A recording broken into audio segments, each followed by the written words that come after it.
This podcast is brought to you by Racing Thread, Formula One clothing for literally any occasion. Their clothing features subtle, evocative, embroidered designs of your favorite F1 moments. From Ricciardo's McHorsey entrance to Kevin's first pole. From Pierre and Yuki's bromance to Inspector Seb. The moments are endless.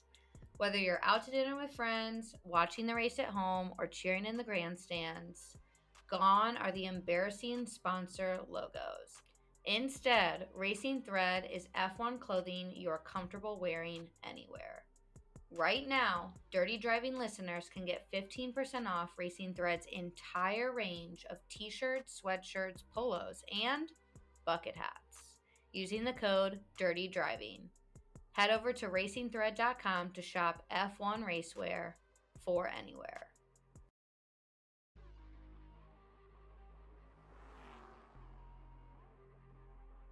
It's chaos. It's a different type of Sunday scary.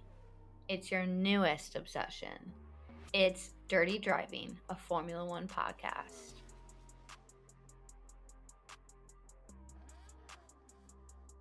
Hello, everyone, and welcome back to another episode of Dirty Driving. This time we are here to talk about the first race of the 2023 season, the race that took place yesterday, the race that gave us a frame of what this season may look like.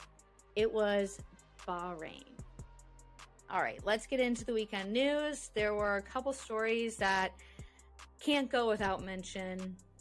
The first is that the FIA have decided to not take any further action against Lewis Hamilton and his jewelry after a doctor's note was passed along to the FIA saying that the continued taking out and putting back in of the nose studs could cause disfiguration. The FIA made the decision that Lewis can keep his nose studs in during the race and he won't be getting a further fine. Another story that involved Lewis, who was honestly dejected all weekend long. Some of the commentators were saying this was, the most down they've ever seen Lewis during a race weekend, is because they're not performing as well as they thought they were going to. And they continued with the car layout that they had last year. Obviously they made some changes and improvements, but they stayed with the same concept of car. There were some rumors that Mercedes have this Plan B car if the current spec of the W14 does not perform as it was expecting. But Lewis completely denied those rumors, saying there isn't a Plan B. It's completely rubbish. Went on to talk a little bit about how the cost cap doesn't allow for an in-season complete revamp of a car. So while some of us had our fingers crossed for a brand new W14 to come for the future races, we're going to continue to see what's happening with this version. The other thing I have to mention before we jump into practice and qualies is that Aston Martin is looking like a true, genuine threat. Both Christian Horner and Frederick Vasseur, the team principals of Red Bull and Ferrari, respectively, have admitted to being impressed by what they've seen so far. And this was said on, I believe, Saturday. So Saturday morning after free practice 3. So they didn't even get to see, they were already impressed with the Aston Martin before we even got to qualies or race day. Andrea Stella, the new McLaren team principal, also said that Aston Martin's apparent jump up the order serves as further motivation for the McLaren team, who is not looking hot at all.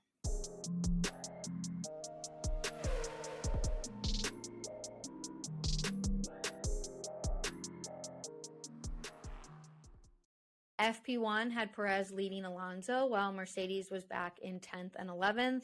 And this is when Toto came out and said that the team already has different body work on the way and that the new side pods are coming as soon as possible. FP2 had Alonso leading Verstappen, where Alonso said he's not targeting pole despite his phenomenal performance during practice. Both the Red Bulls were having a tricky start to the weekend with car setups and were not performing as great as we clearly saw in the race to come on Sunday. In addition, Lance absolutely insisted that he was going to be able to race despite saying he couldn't perform a request from his team while he was on track due to his hands. He was like, I can't, the hands. And I was like, oh, that's not good. But as we know, he did race on Sunday. There were some back and forth whether he should be allowed to race.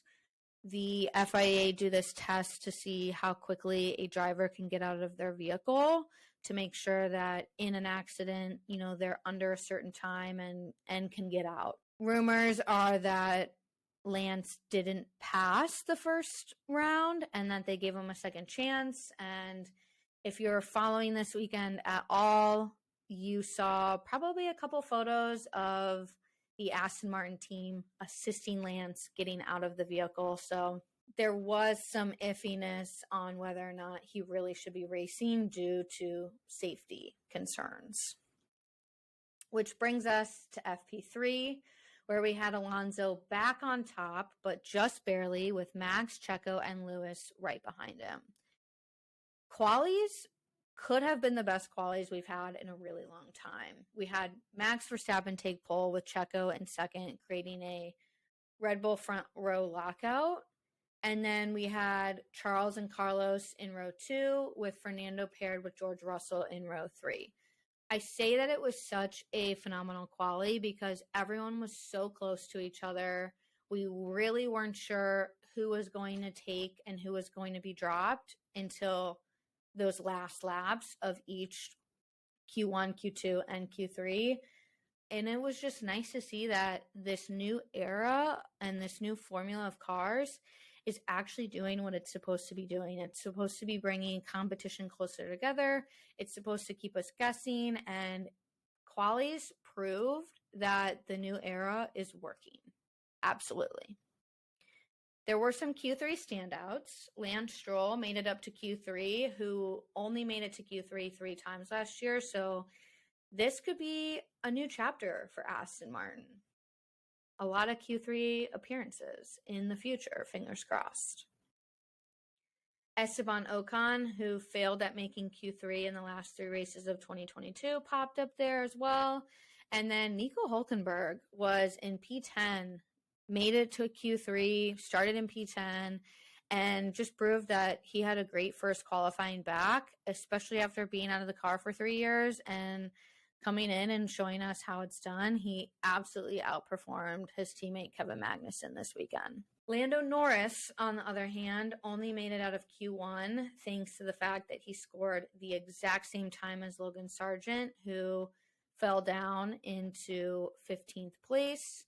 Lando was able to continue because he scored that time first. Otherwise, if Logan would have scored that time first, Lando would have been out and Logan would have continued to Q2.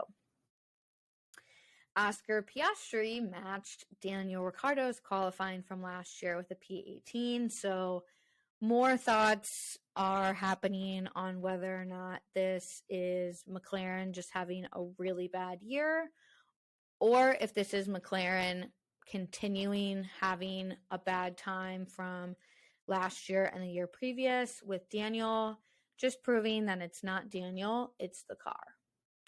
And finally, thanks to some track limit violations, Pierre fell to P20, where he started the race on Sunday. Looking to get the kiddos in your life interested in Formula One? This series includes the ABCs of Racing, which teaches concepts about racing with Red Racer as your guide. The 34-page book is full of gorgeous illustrations inspired by actual tracks and racing situations around the world. The series also includes the book All About Race Cars, a guide to Formula One race cars. Red Racer and Roxy the Engineer walk you through all the ins and outs of F1 in this 40-page book with beautiful illustrations teaching STEM facts about F1 cars. Red Racer Books is on a mission to give kids in the US and beyond a global perspective on sportsmanship, diversity, science, and technology. Right now, Dirty Driving listeners can get 20% off Red Racer Books' entire series using the code Dirty Driving.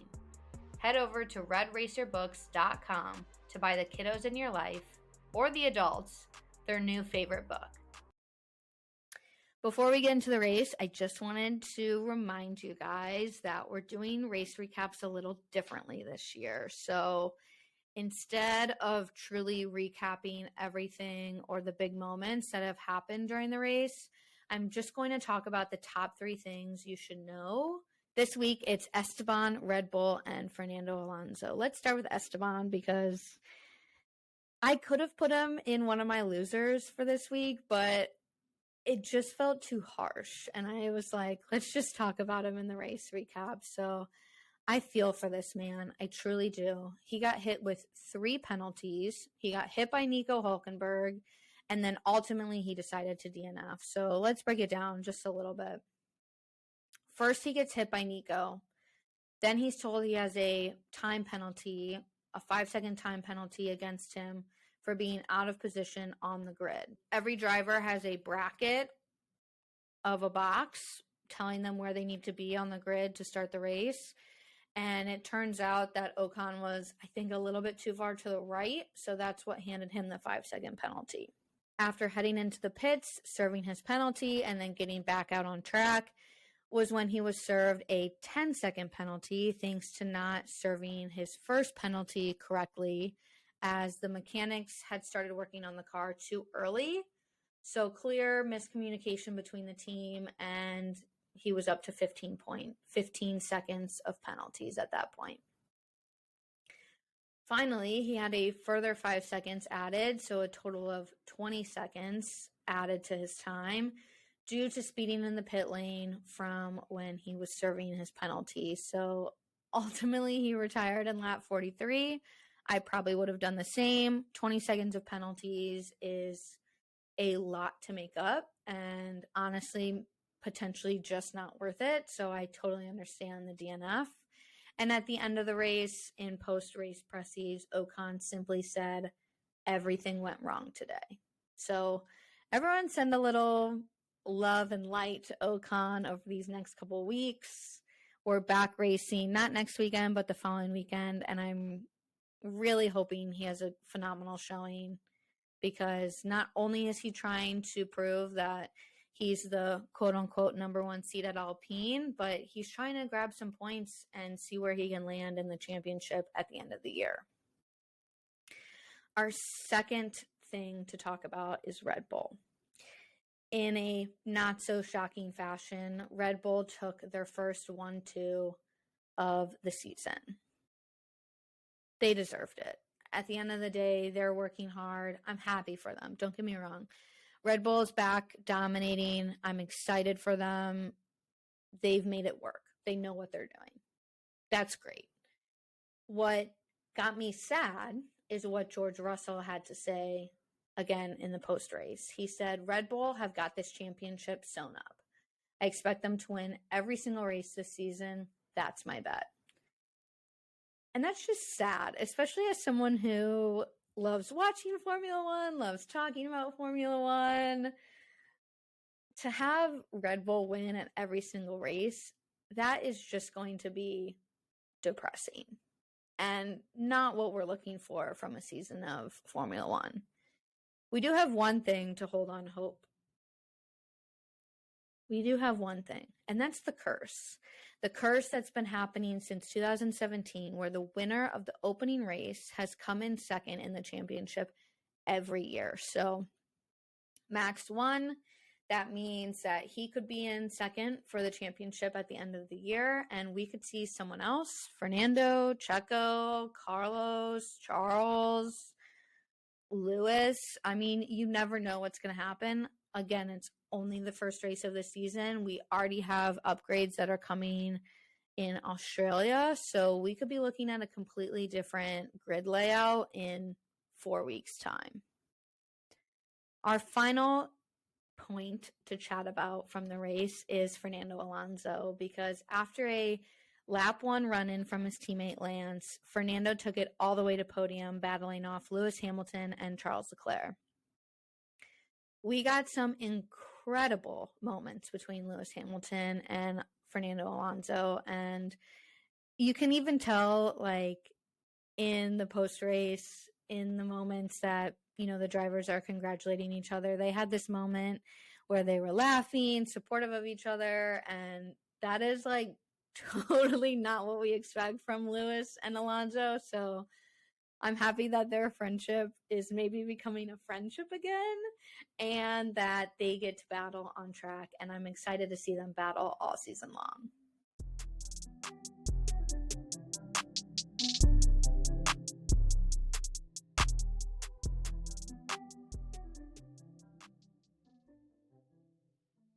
I have a couple losers of the weekend and one winner. I'll start with the losers and get them out of the way. My first is Nico Hulkenberg. Not only did he have a little run-in with Ocon, he got a 5-second penalty for exceeding track limits, and it might just be first race jitters, but I hope not to see that again from him in the future. And then I didn't mention it earlier, but this was a big loss, big loser moment. Charles was running fourth when his Ferrari crapped out and completely lost power. The rumors are this morning that it's due to battery issues, but Charles was really looking to Ferrari to figure out what was wrong with the car. Charles is just close but no cigar always. I am deeply saddened for that man that he isn't given better and that he doesn't trust himself more, because I feel like most of the time it's either Ferrari's fault or Charles' fault, or sometimes both of their faults. And if that man just had a little bit more confidence, and if Ferrari had a little bit more performance, hands down, he would have a championship title by now. Along with Ocon and Charles DNFing, we also saw Piastri not finish the race. Piastri was pretty early on. Again, McLaren having a shit of a time. An absolute shit of a time. Lando Norris finished 17th after making 6 pit stops. And 17th was last because we had 3 drivers DNF. Again, I don't have any remorse for them right now based on how slimy Zach Brown has become and how they treated Daniel and how the whole Oscar Piastri situation went down. So I'm not wishing them bad luck. I am wishing them better luck, but I'm also not that disappointed. To round out the race results, we had Max, Checo, and Alonso on podium. We had Carlos Sainz in 4th. Lewis took 5th, his worst finish in Bahrain since his 2013 5th place. Lance Stroll took 6th, which is just remarkable. I know earlier we were talking about whether he should or shouldn't have raced due to safety concerns, but to break your wrist 14 days prior to the first race of the season and come back and take 6th, phenomenal. Absolutely phenomenal. And it matches his best result from 2022. So we're only going up for Aston Martin. George, Valtteri, Gasly, and Alex finished out the order, and I forgot to mention Gasly as my winner. So let me pop back and talk about that for a second, because this man moved from P20. He started the race P20 due to exceeding track limits in qualies, and he got all the way up to P9. So he's starting the season with a spectacular performance and points. And compared to Ocon, those two are battling for my most underrated driver of the season title. And right now, just based on the first race, Pierre's in the lead. He did a phenomenal job. P20 to P9. Absolutely spectacular. Zhao finished 16th, but took the fastest lap. I had Zhao and Valtteri both scoring points in my bets this weekend, and not bad. Zhao definitely needs to show me a little bit more, but the fastest lap is impressive nonetheless. And then my honorable mention is Alex Albon with Williams. Not only did he put it in the points race 1, but he is just showing absolute success and talent this season thus far. Not only is Williams providing him a car where he can get the most performance out of him, but I feel like he's also doing a great job mentoring Logan Sargent, just like he did a great job mentoring Yuki Tsunoda when he took a year off and was assisting AlphaTauri. So I have really high hopes for Alex, and not only that, but I bet that he was going to take some points, and he did. So he's hands down my honorable mention for the race.